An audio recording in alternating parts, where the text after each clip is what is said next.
We've got Tim Cook. He's the Group CEO of nGAGE, a recruitment consultancy. Yeah. He's going to be talking about recruitment and retention and the talent acquisition technology. So, welcome to the stage.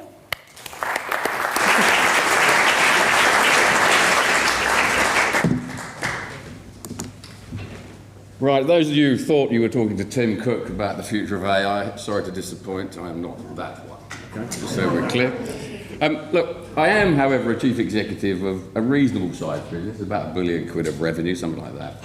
And I wanted to take the opportunity here to talk about really some of the application of what we've been talking about. My learning colleagues are giving us really quite detailed and quite interesting, actually, views of the world, some of which I'm going to pick up again. But I'm a businessman, and for me, it's so what, right? How do we do this? How do we make this stuff work in our world? And what you find when you talk to people is we can talk a good game, right? We know it, we can actually come up with the art of the possible, and actually, increasingly, we're being able to find interesting examples of where we've applied it. But across the vast kind of majority of business, particularly in UK PLC, it's not great. Actually, and our possession and our processes are not actually very good at looking at what's going on. So my context here is really about how do we apply it, what are the real problems? So obviously, I asked my friend, Pocket AI, to write the presentation for me, and this is what it came up with. I said, what's the impact of AI on recruitment? And it came up with, fascinatingly, automated sourcing and screening. Excellent, well done you. We are going to take that through. We've really seen earlier how it can utterly get it wrong. If I put my glasses on, no longer employable, I put them up, now employable. A bookcase behind me, I am now very much the person you want to employ. So, automated screening, that's good. What else have we got in here? Enhanced candidate experience. We've just talked about speaking to a bloody machine, right?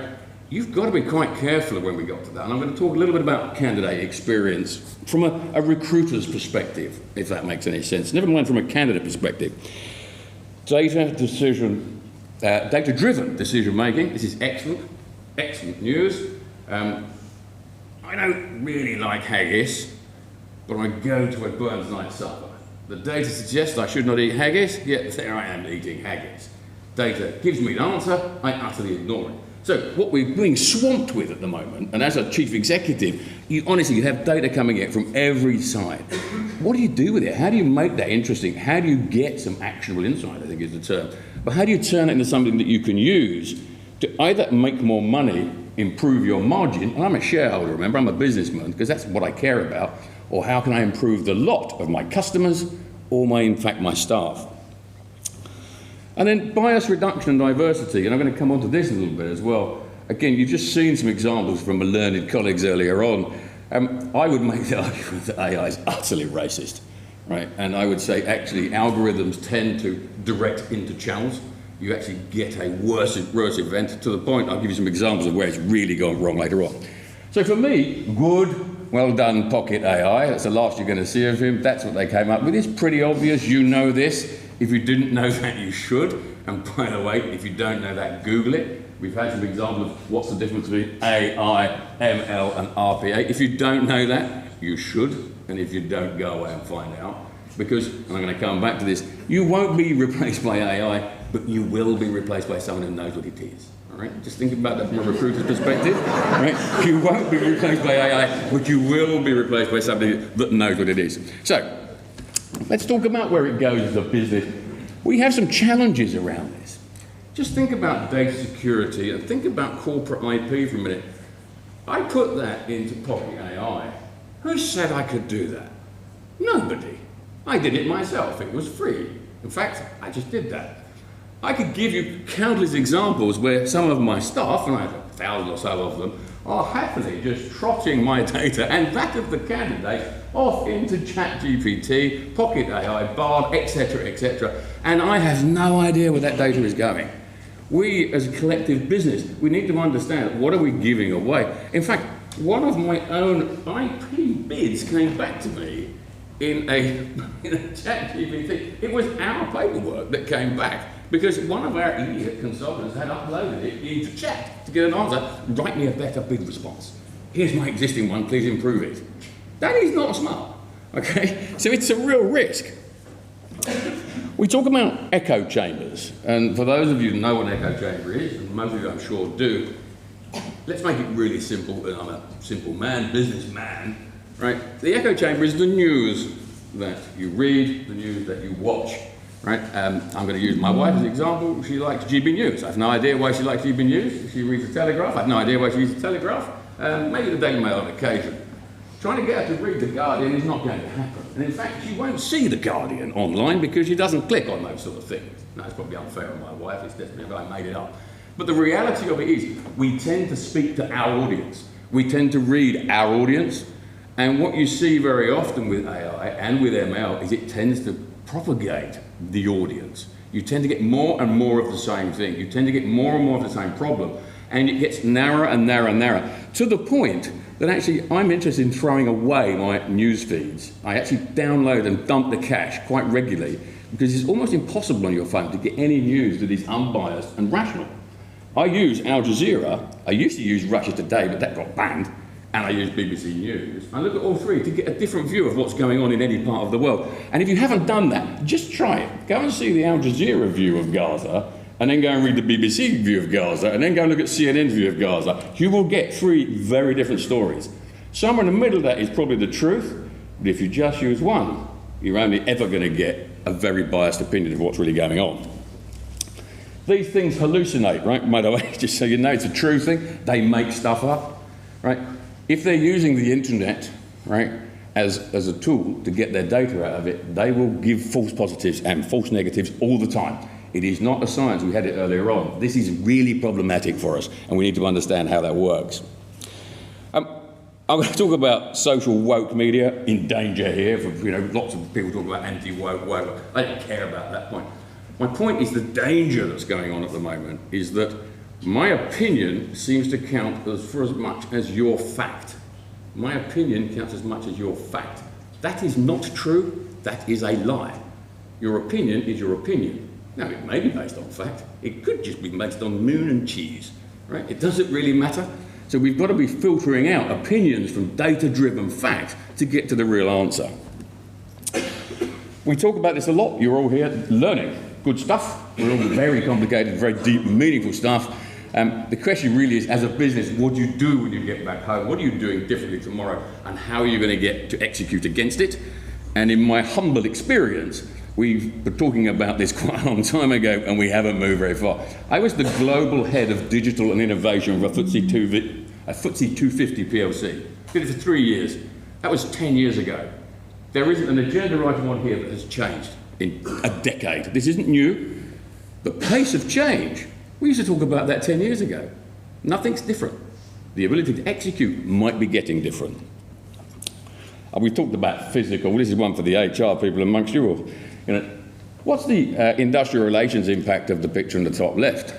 Right. McDonald's have just announced that they've got I don't know if it's true or not, it might be a false story.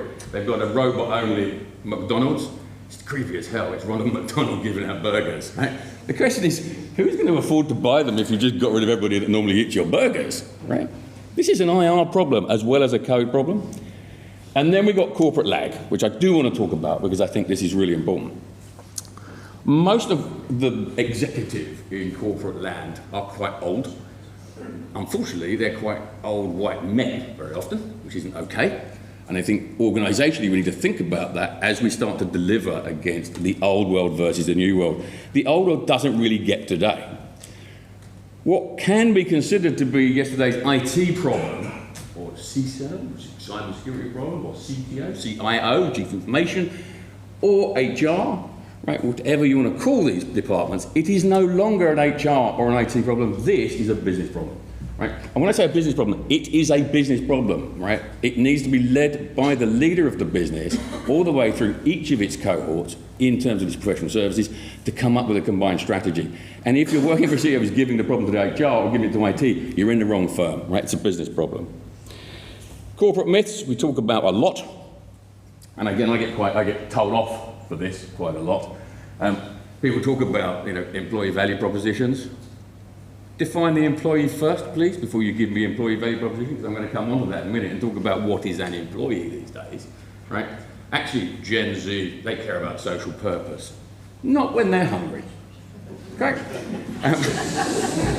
My daughter is a teacher, a new trainee teacher, right? She's genuinely wanted to do it for the right reasons, to teach. And she went to a state school. She's been doing it, she's had her first year, this is it, now, right here, right now. She has to bring her own prick sticks to work because they can't afford it, which isn't okay to me. And she worked in Wembley, in a state school. She said to me the other day, Dad, do you know what? I can actually earn way more money working in a PR consultancy with my mate in West London, and they go out and get drunk every lunchtime. That looks a much better job than mine. Where does social purpose fit into teaching versus getting drunk for a PR agency? This is the problem, but once Maslow's hierarchy of needs is sorted out, I am no longer poor, I am no longer hungry, now I can worry about my social purpose. And we are seeing this at a macro level. Nurses, doctors, actually they can earn more money doing other things in more interesting, less stressful environments, right? So let's understand that that's a potential myth. I'm not saying it is a myth, it's a potential myth. Tech will solve my problems. I have put in 3 ERP systems in my life, in part of my technical background, right? I can tell you every one of them said it's going to solve all of our problems. Actually, if you do an ERP implementation, and I'm pretty anti them as a rule, if it just about does what your last system do, only took a year longer than you thought, and only cost you 10 million more than you thought you were going to spend, and you've still got a job, you've nailed it. All right? Okay? Tech. Big tech don't work very well with big corporates, that's for sure. I want to just leave you with the thought on this one about no code and low code. You can do stuff now that we couldn't do 18 months ago, and it's called low code and no code. So a chat bot on your website used to be really hard. You had to train the thing with some terrible sort of back-end algorithm. It was just awful.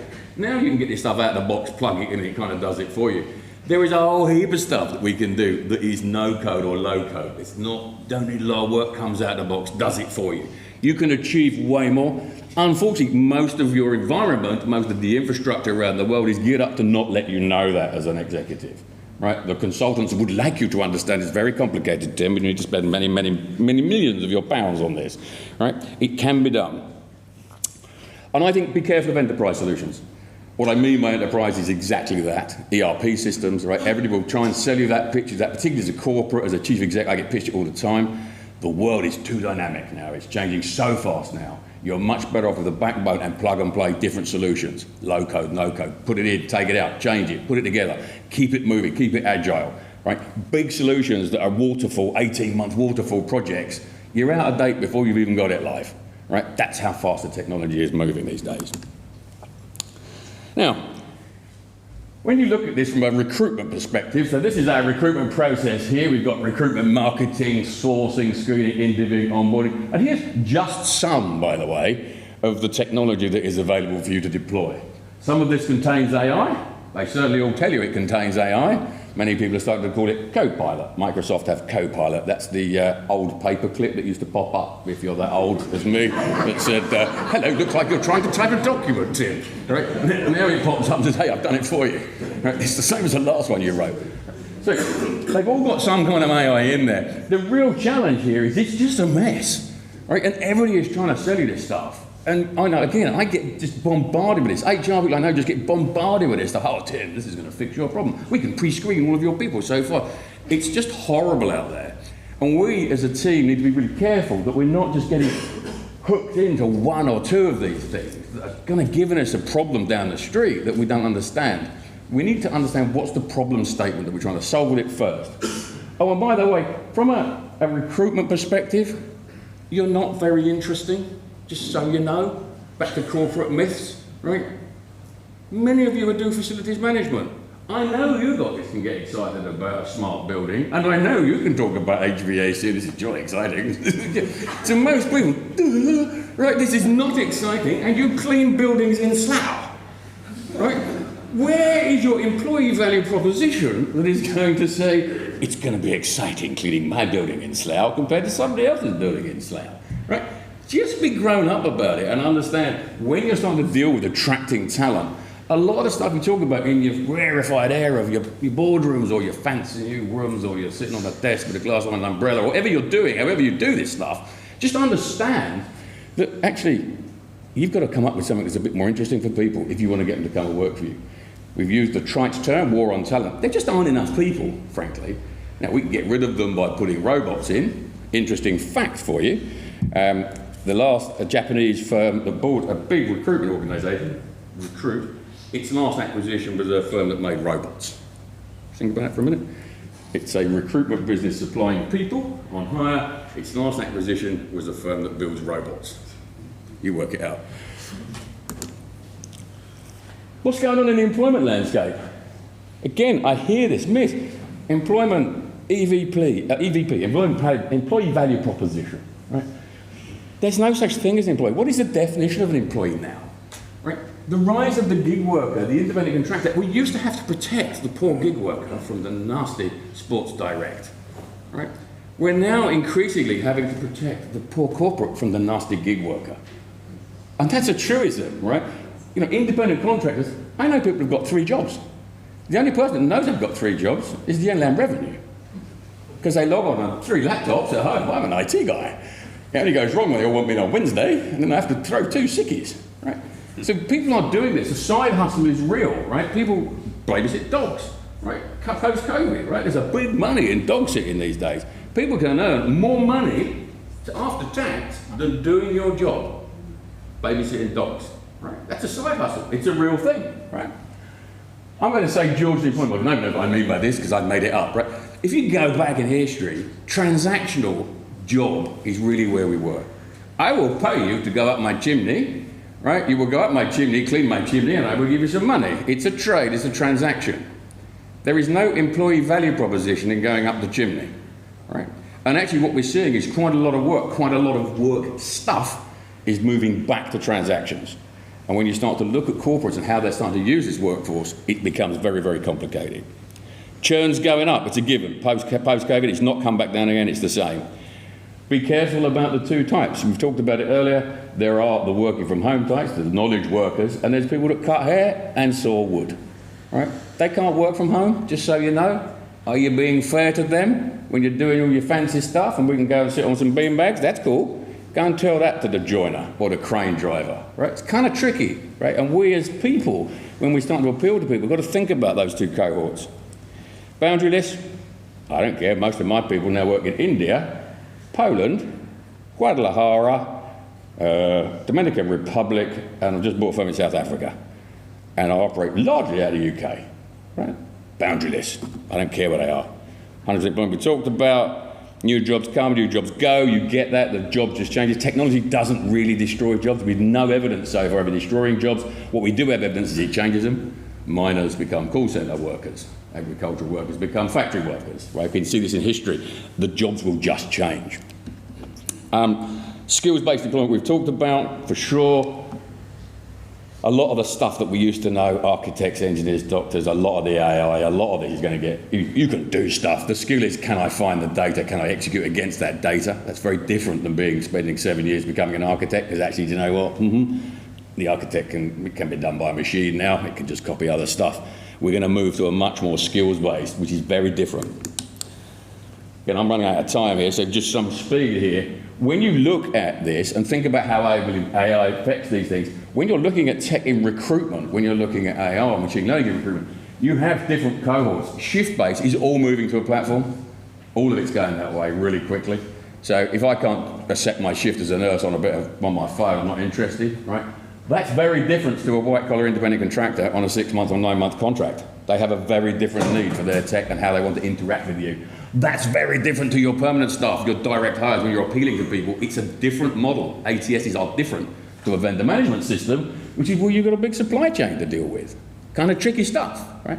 So when you start talking about the tools that you're going to use, right, and whether AI is embedded in them or not, frankly, you need to make sure that actually you're putting the right tool for the right cohort in the right time.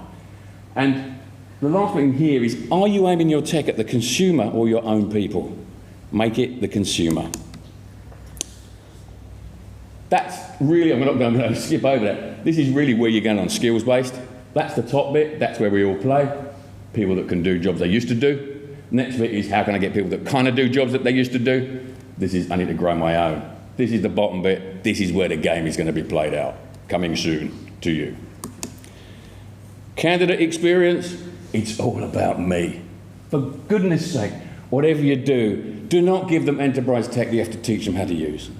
Right? If you're going to teach people, if you have to teach your cleaner how to log on to your enterprise system, it's too complicated, throw it away.